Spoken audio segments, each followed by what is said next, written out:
And up! Wow. Hi, I'm Erik Woolhouse. I'm half Japanese and half British. Born in Tokyo and I'm currently 23 years old. では今どこのバレエ団で活躍されているか教えてください。I'm entering my 5th season with English National Ballet in London. わー、ではどんな役柄を今まで踊られたのかを教えてください。Honestly, I've done many kinds of roles, a lot in the corporate ballet, but my most notable role so far would be the Nutcracker doll in Nutcracker, Birbanto in Le Corsaire, and Hilarion in Akram Khan's Giselle, and Mercutio in Romeo and Juliet in Ray's version. So I started ballet when I was 10 years old in this very, very small ballet school called Studio Mill under a very lovely lady named Miss Kaori. And I think after about a month or 2 months in, I decided that I really love ballet and I want to take it more seriously. So 1 class a week became 2, then 3. And as soon as you know it, then I was just doing pretty much every day ballet classes. And I remember, I think it was probably about 3 months in, they had a workshop, and that was the first time I met Christian Martinez. And it was the first time that I've been taught by a male dancer. It was a really big impact in my ballet career. The number one thing that I still think that is the most important that I had in ABS is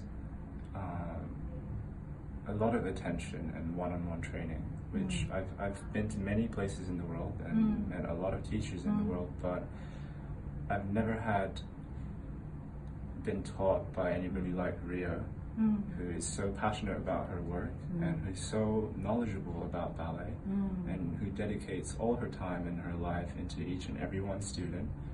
And I'm completely grateful for that, and I would not be where I am today if I hadn't been in ABS for, I think it was been 3 or 4 years. And also the other thing that I found very helpful is that no matter how small the stage is, I had a lot of opportunity to perform.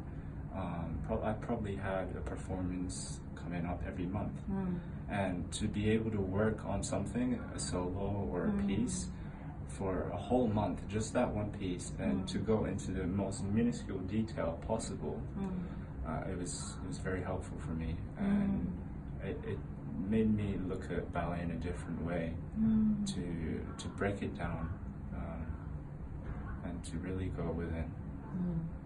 I have mixed feelings about this. I would say it really depends on the person and how mentally strong you are, and whether you're willing to leave your family and go pursue ballet and your dream in a foreign country, in a world that you're not comfortable with, maybe a language that you're not comfortable with.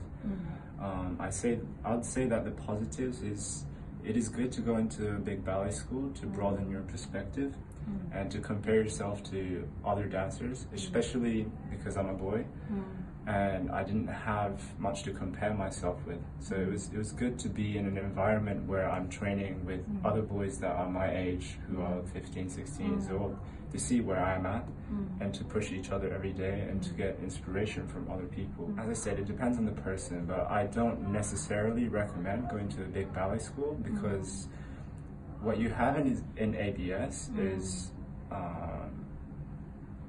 like I said before, one-on-one coaching and a lot of attention and a lot of detail. I remember spending probably maybe half an hour on one Tanyu exercise. And that never ever happens in a big ballet school because there's 15 other students and they're never going to give you that amount of time. So I did miss that a little bit. So I mean, it's up to you in the end to decide whether it's good for you to go abroad or to stay in Japan and work in a smaller environment. But I wouldn't say it's necessarily a bad thing to stay in Japan. I think more than your ballet technique, or it's not really about how high you can jump or how much turns you can do. I think at the end of the day, the thing that matters most is how much you want it, and how much you want to make it as a dancer, because in this world right now, it's very hard to live as a dancer, to pay your bills and to eat, because ballet isn't the most important thing in the world, but it has to be the most important thing for you. Thank you.